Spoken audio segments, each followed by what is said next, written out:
पतीने पत्नीले इंजेक्शन दिसली तरी हत्या। माहिती अनुसार वर्ष 2010 मा कपिल बागुल आणि शारदा बागुल यांचं लग्न व्हायलं होतं आणि पोलिसांना माहिती अनुसार कपिल बागुल यांचं प्रेम प्रकरण चालू होतं आणि प्रेम प्रकरण शारदा बागुल आणि त्याच्या परिवाराला माहीत पडी गया आणि त्यामुळे परिवार में वादविवाद चालू हो गया, कटकट चालू हो गया म्हणजे गया आणि मृत्यू आल्यानंतर कपिल बागुल यांनी शारदा ताईने परिवाराला फोन करा आणि अर्धा तास असा फोन करा की शारदाने तब्येत खराब आहे आणि अर्धा तास फोन करा की शारदाने मृत्यू हो गया आणि शारदा ताईने परिवाराची मागणी करी की जोपर्यंत कपिल बागुल अटक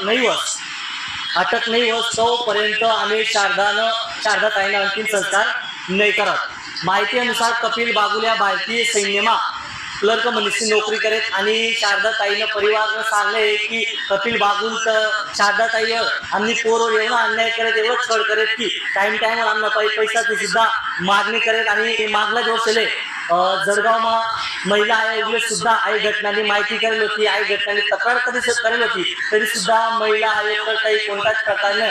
निराकरण आणा म्हणे असं शारदा ताईने परिवाराने एक सुद्धा आरोप आहे आणि या घटनाમાં कपिल बागुल सहित त्याचा परिवाराच्या सदस्य एकूण 5 लोकांना अटक करण्यात आली आणि पुढील कार्यवाही चालू आहे। पश्चिम देवपूर पोलीस स्टेशन द्वारा पुढील कार्यवाही चालू आहे आणि घटनास्थळ उपविभागीय पोलीस उपविभागीय अधिकारी एसपी भेट सुद्धा दिली आणि कडक कार्यवाही व्हायला पाहिजे आणि कार्यवाही करण्याचा आदेश द्यायचे। धन्यवाद। मना खानदेश धुळे।